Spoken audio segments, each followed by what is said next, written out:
Hi, my name is Rebecca and welcome to Yarn and Pajamas. Today is an episode of Hooked on Murder, and today we will be talking about the murder of Julie Jenson.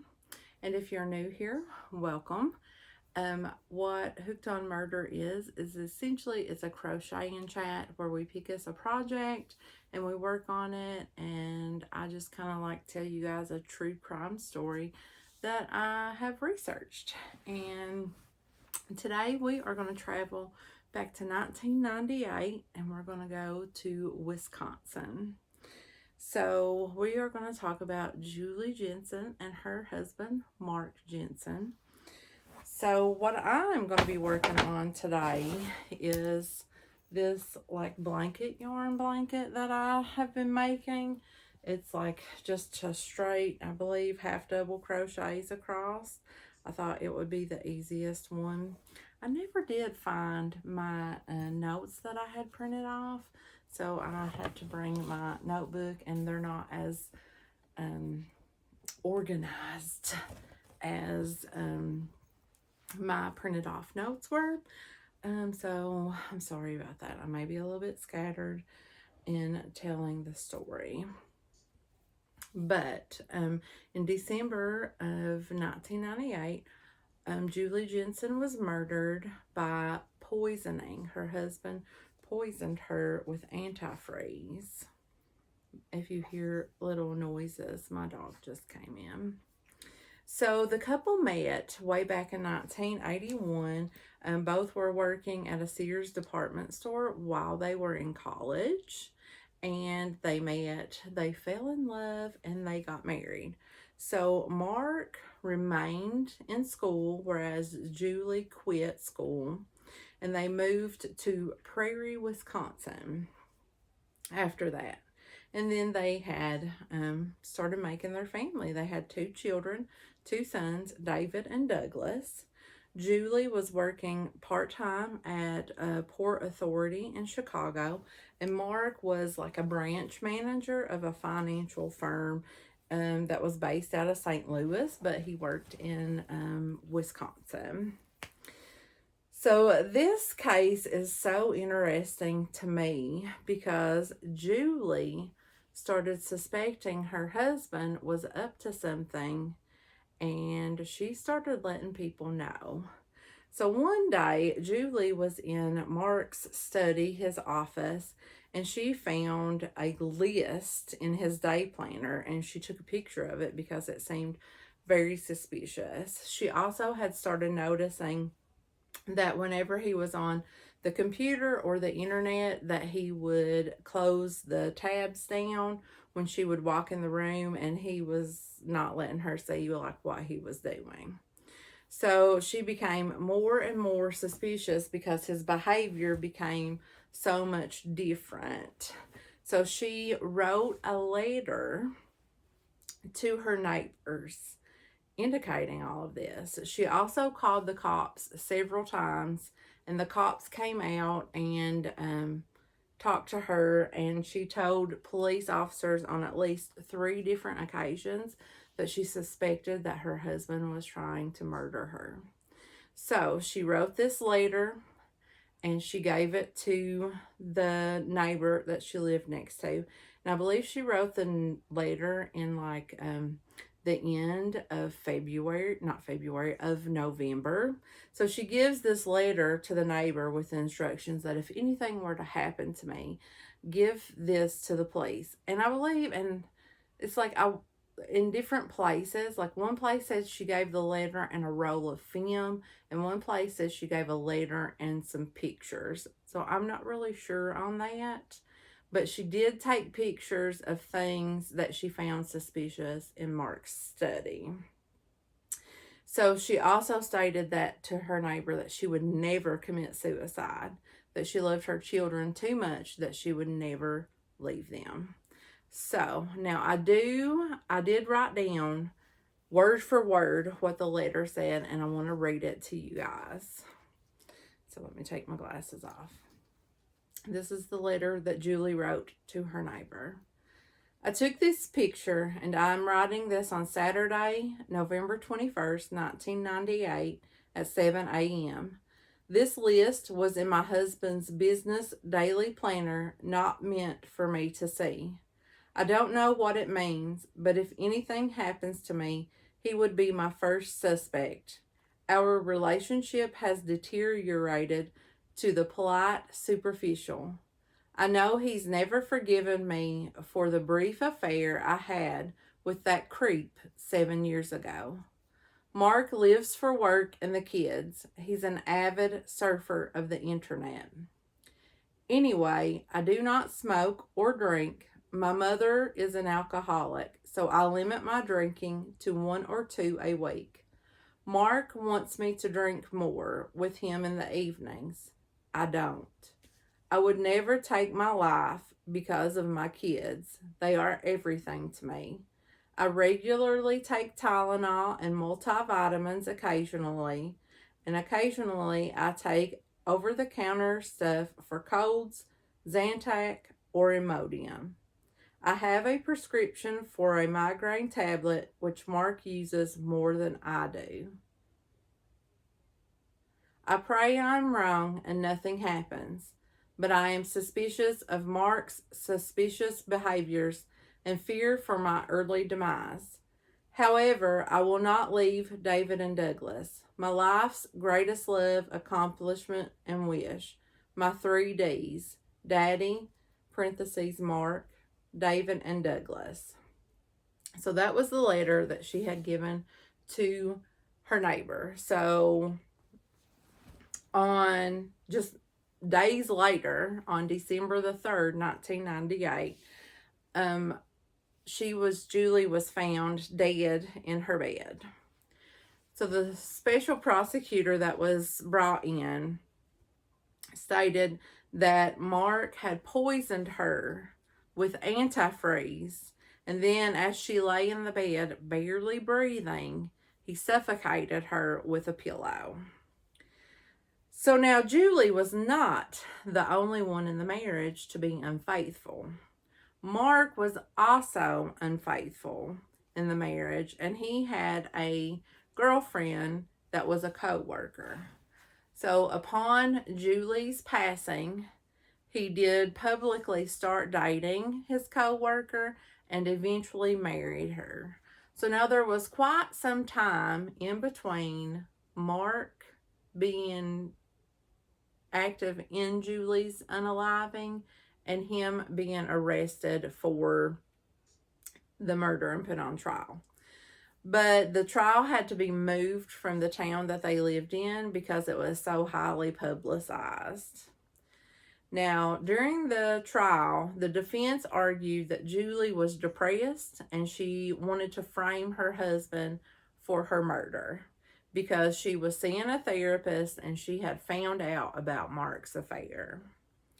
So this co-worker also, while Mark was in jail awaiting trial and during his trial, she took care of his sons for him. So evidence was introduced about Mark and the poisoning. So he had a co-worker at his place testified that he had talked about poisoning his wife, Julie. And there was also like a jailhouse informant that that's claimed that Mark had talked about that he had poisoned Julie.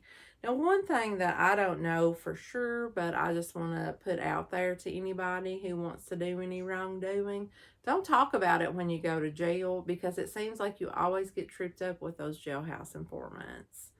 So, just a word to the wise. He had also been searching on the internet about how to poison someone. And remember, Julie said that he was an avid surfer of the internet. So when the police looked at his computer, he had all kinds of like poison related searches on his computer. Now the letter was included as evidence against him. So the letter was admissible in the court. And this was very controversial because when someone has like a claim against them, that it is, our right to be able to confront that person. Now, Julie is passed away, so the letter, like the defense, can't cross examine a letter. They can't ask questions of this letter. So the letter would normally be hearsay and would usually be inadmissible. But the judge allowed it into the court, and it was by ruling of forfeiture by wrongdoing doctrine. So the judge said that because of Mark's wrongdoing, but because Mark murdered her, it caused her to not be available to testify. So therefore, he forfeits his right to cross-examine her. So that's how they allowed it in. So from beyond the grave, Julie testifies at her own murder trial. So the trial ends on February the 2nd of 2008. So this is a whole 10 years after her murder. And Mark was found guilty, and he was sentenced to life without parole. And his family and his sons publicly stood with him. They believed him. They believed he didn't do it. So now, fast forward a couple years to December of 2013, and a federal judge overturns Mark's conviction. And what did he use to overturn it? His constitutional rights were violated by allowing the letter in as evidence because, again, he couldn't cross-examine Julie's words or Julie because she was passed away. So the state of Wisconsin appealed this ruling and it was turned down. Excuse me. But in January of 2016, the state of Wisconsin decided that they were going to retry Mark. So they weren't going to let him off that easy. And then a judge in September of 2017 had his conviction reinstated. It was just like, what's going on here? But in February of 2020, the Wisconsin Court of Appeals issued a summary disposition reversing the judge's decision to reinstate Mark's conviction. So then the state was able to go ahead and retry Mark. So this is like a legal battle over the course of years with all of these appeals and reinstatements. So Mark stood trial for a second time, and this time the court was not allowed to use Julie's letter as evidence because of it being hearsay. And he was found guilty again February of 2023, and then was sentenced to life without parole. So it was a big legal battle there at the end. His sons still believe that he is innocent. And I do have some questions about this. Like, I have questions about the roll of film. It's like I'm finding holes in my research here. Like, I don't understand, like, what exactly was on the list and what was in the planner that she took a picture of. I would really like to know. On one website, I found that the list contained a bunch of drug names and some different types of syringes, but I don't know how accurate that was.